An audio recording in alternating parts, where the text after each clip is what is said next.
Nearly 3 years ago, Great Britain made a historic breakaway from the European Union. So how has that worked out? I don't think there has been any tangible benefits of Brexit. Well, there's certainly buyer's remorse. We go to London to see what's next for Brexit. 7 million acres in America went up in flames this year. Wildfires like this one we found in Idaho. Because of the drone, you can pick out things that would just be really difficult to see from the ground with the human eye. This week, taking technology to the firefight.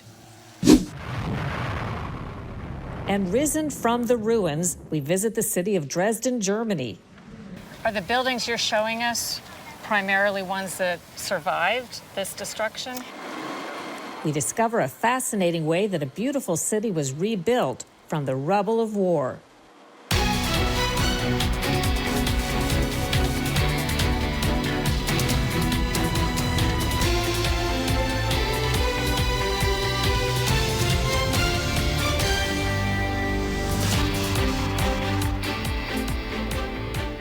Welcome to Full Measure. I'm Sharyl Attkisson. It's been a difficult time for America's closest friend across the pond, Great Britain. There's been the loss of Queen Elizabeth, political turmoil that's seen 3 prime ministers in less than 4 months, and now, like much of the world, economic upset. Add to that the stress of their divorce from the European Union, the so-called Brexit. Today, we return to the once mighty empire of England to see how the historic breakup with the EU is going and whether the couple can still be friends. Marc Francois is one of the most famous Brexiteers. We were able to achieve the fastest rollout of COVID vaccines in Europe because we weren't bound by EU bureaucracy. Speaking to us in his parliamentary office in London, he says the COVID experience provided the first important mark in the Brexit success column, the first big crisis Great Britain faced on its own.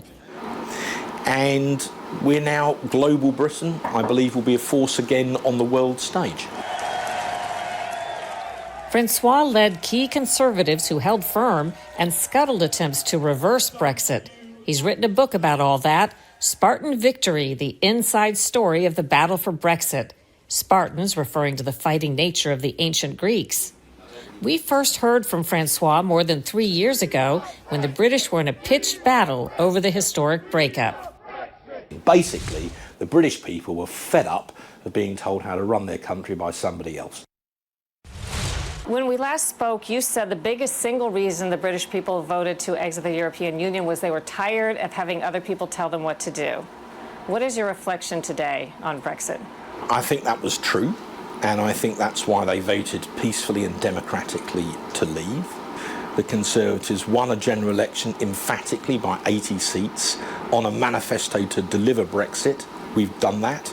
We've legally left the European Union.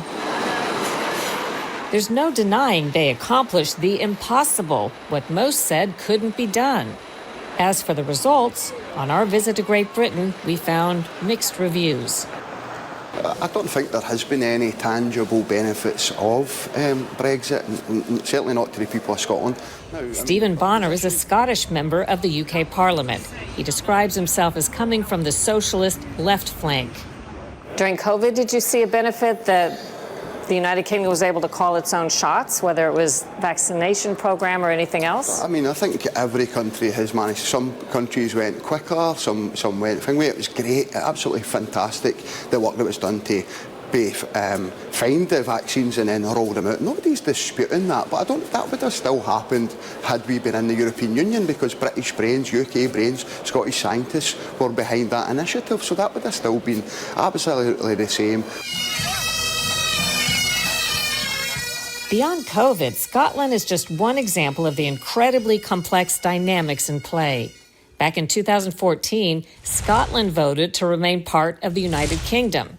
In 2016, Bonner, the Scottish Member of Parliament we're speaking with, campaigned for Scotland and the rest of the UK to remain in the European Union. But now that the UK has left the EU, Bonner supports a movement to sever Scotland from the UK. Scotland's trade has been decimated since we left the European Union. Our fruit and veg exports are down 50%. Scotland's biggest export services, people into the European Union, absolutely decimated to the tune of £18.5 billion in the first quarter. So astronomical figures that is holding Scotland back, and I believe it is driving forward the determination for Scottish independence. So if Scotland were to withdraw from the United Kingdom, do you foresee it rejoining the European Union? I think that's certainly the direction of travel. I think that is the overwhelming view of the Scottish people. Not far from Parliament, where we met with Bonner, are party offices for the Liberal Democrats. So this is our offices. Leader Ed Davey describes the Liberal Democrats as a reformist party that wants to change things from the centre. You, as a politician, as well as this party, took a strong position against leaving the European Union, correct? That's correct, yes. What is your assessment of where things stand today? Well, Liberal Democrats were against Brexit because we're internationalists. We believe in countries working together in the mutual interest. I think we've seen quite a few downsides to it. It's now more expensive to trade with our nearest partners. It has not helped our economy. And so I think we've seen some quite bad impacts for many businesses. At a London park, speaking from the farther left, is Parliament member Stella Creasy. She spearheaded an effort to get a second vote to try to kill Brexit, but that effort failed. Well, so I'm the chair of the Labour Movement for Europe. So we are looking at the problems that Brexit has caused to people in the UK. And it's only now that the British public are starting to see the problems, when they see the big queues of people at the borders trying to get across to Europe, or the increase in the cost of food that they're facing because of the impact on our supply chain, or the people who haven't been able to go and work in Europe in the way they used to be able to, or travel in Europe as freely as they used to be able to, because Brexit has happened. So it's having a bit of a delayed effect. But unfortunately, the effects are becoming very, very clear now. One unexpected outcome of all this is that Prime Minister Boris Johnson, credited with making the impossible happen, was chased out of office after the mission was accomplished. For the purpose of uniting and re-energising our great United Kingdom and making this country the greatest place on earth. Over the summer, less than 3 years after his landslide victory, Johnson's own party gave its Brexit champion the heave-ho. What happened to Boris Johnson? Because if he was swept into office in large part on the platform of Brexit, and he delivered, I'm sure the American people might be a little confused as to why he's gone. I understand that. I mean, I think, Boris's legacy will live on. One, he delivered Brexit, he got Brexit done, and I think you can't take that away from him. What went wrong? There were difficulties in the way that he ran his government. There was rule breaking during the lockdown, and in the end, unfortunately, those issues became insurmountable. Under the British system, the Prime Minister has to be able to command the majority in the House of Commons. It got to a point where Boris could no longer practically do that, and therefore he had to agree to stand out.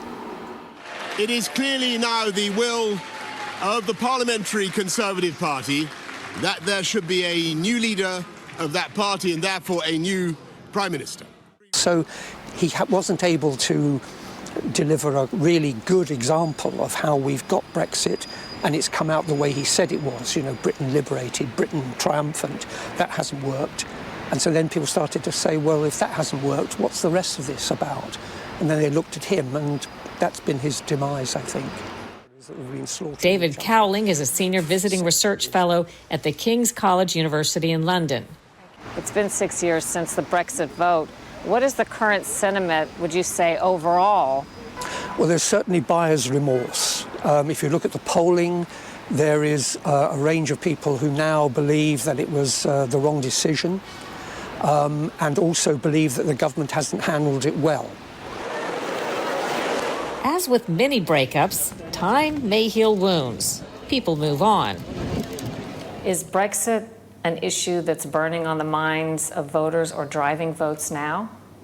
It actually isn't. Clearly there are people who still think it's their number one issue, but they're in the minority.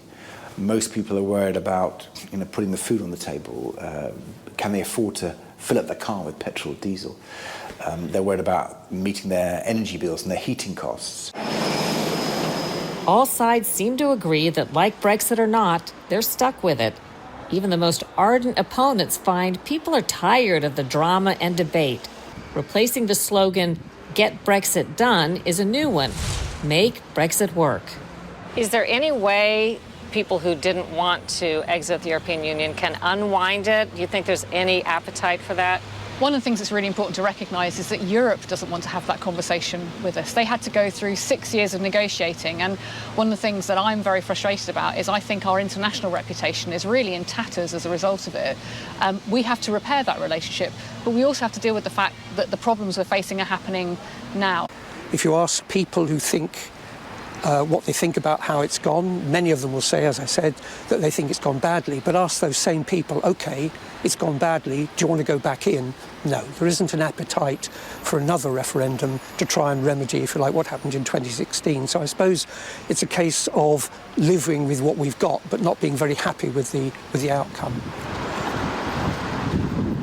Today, there's talk of Grexit, Frexit, Italexit, and Dexit movements in Greece, France, Italy, and Germany to withdraw from the European Union. But everybody says that'll never happen. Ahead on Full Measure, fighting fire with dragon eggs.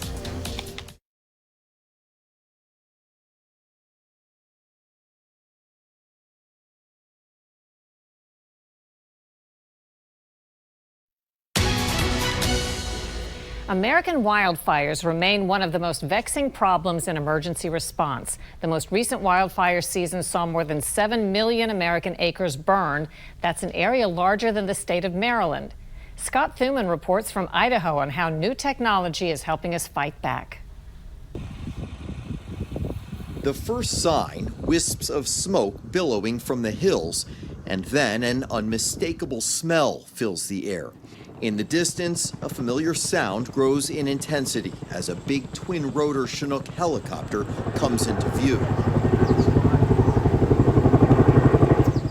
Getting closer, we see it picking up its next payload. It is a constant churn here along the Snake River. Helicopters coming and going at a routine pace. They fill up with water and they go right back out to the fight. The aircraft deployed to what was called the Moose Fire, a giant blaze in western Idaho this summer. At its worst, more than 1,000 firefighters were defending the tiny town of Salmon and others around it. But it's dangerous business on the ground and in the air. In July, a Chinook like this one crashed at this same spot while collecting water. Pilot Thomas Hayes and co-pilot Jared Bird were both killed. Aircraft have been used to fight fire since the mid-1950s. But these days, Unmanned Romeo 3-1 copies. more pilots are doing their work. Takeoff area clear. From the ground.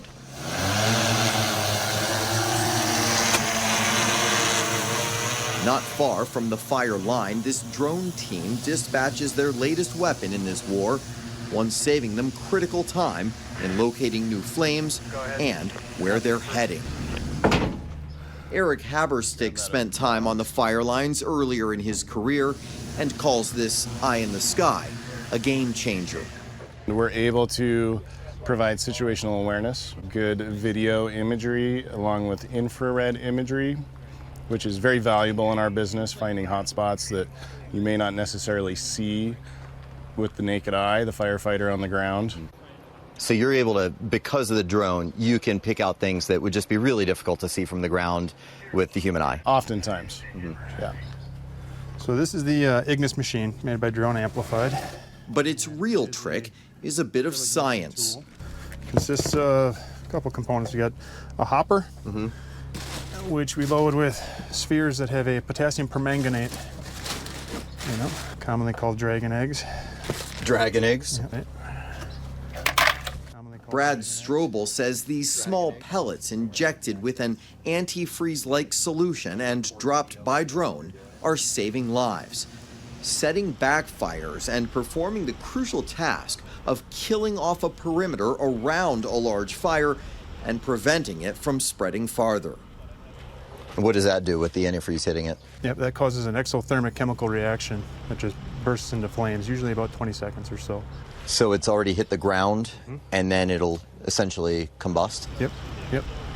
Very similar to what we do with a drip torch, small spots of fire on the ground.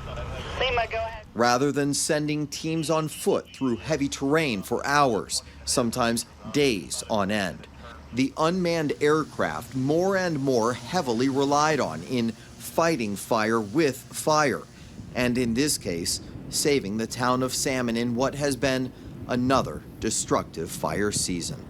I grew up being that guy that was the fifth burner, and it's a struggle fest. And a lot of the times it really, I mean, there's a lot of risk involved. And I love being able to do this and know that those people don't have to do that as much. Yeah. And we're still getting the same job done. That new technology going hand in hand with age-old bravery. So how does this season compare with recent years? Well, the number of fires, which was around 60,000, and the area burned makes this year around average. But there are those larger fires, like that one in Idaho. It took more than 100 days before it was fully contained, 130,000 acres scorched, and cost $70 million to fight it. It seems like we haven't heard as much, though, about it. Sometimes it's on the news like every day. Right. Thankfully, this year a little bit different because we've had fewer major catastrophes. And then one state that you typically hear a lot about, California, they had a milder fire season compared to recent years. Good news for them. Thanks, Scott. When we return, the incredible feat of rebuilding a war-torn German city in its original image.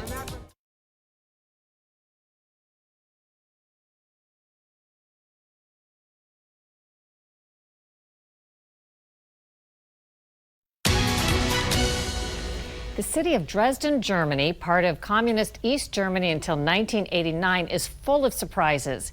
It appears to be one thing, but is actually quite another. It appears to be a city filled with historic buildings hundreds of years old, but the truth is most of the buildings are largely new, some parts of them no more than a few decades or even a few years old. They've been rebuilt as part of a massive effort that aims to make them look like the originals destroyed by England and U.S. bombings of the Nazis in World War II. Here's a special tour from local guide Cosima Court.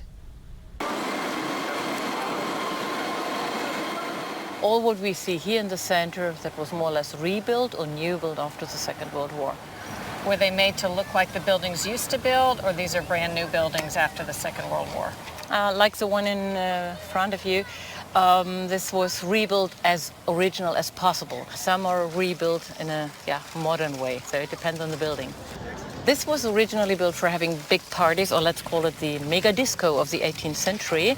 So about 300 years ago it was built on top of the town walls, as you can see here. And it became a complex of museums afterwards, and that's how we use it nowadays. But we had a communist government after Second World War, and they did not want to rebuild anything here. And that place, 10 years later, looked like that. And I think now you understand. These pictures can tell you more than 1,000 of my words. They leveled the town, they cleared it up in many places, and they want to construct new things. But Dresdeners had to fight with very inventive ideas for the sake of their ruins, and they did it.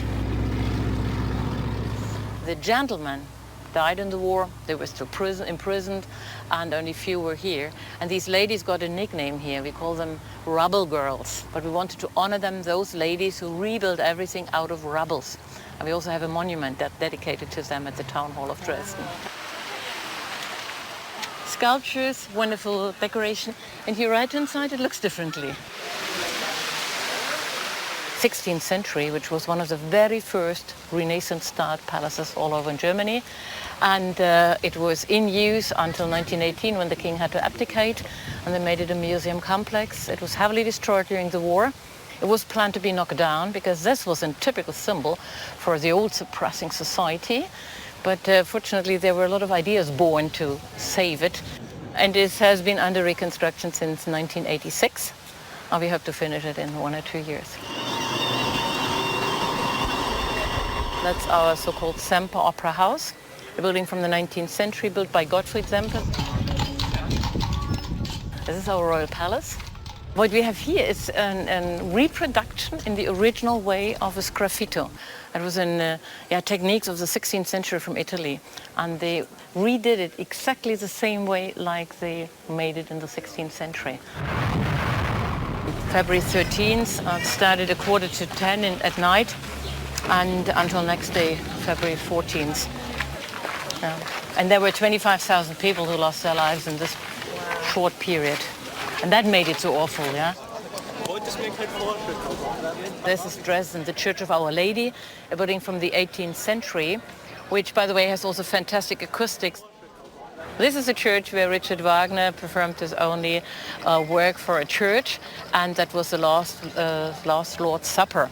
And that church was not directly destroyed during the war by bombs. It was a safe place for 300 ladies with their children.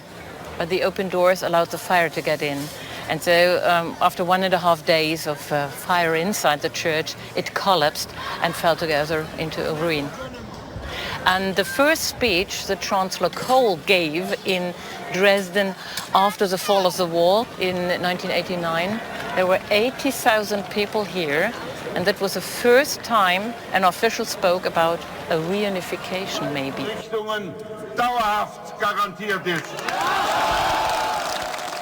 And there was such a lot of enthusiasm here. And after reunification, there was a discussion what to do with this church. And they decided to rebuild it with the help of the whole world. Donations from all over the world were given. And now it's a church with no parish. They say the parish, these are all the people coming and just sitting down there, participating in the worship. They have concerts here as well. And this is a church of reconciliation. And for that reason, I think this is really a very important symbol of Dresden now. By the way, Dresden's historic downtown also hosts one of the world's most famous Christmas markets. After a break, what's ahead next week on Full Measure?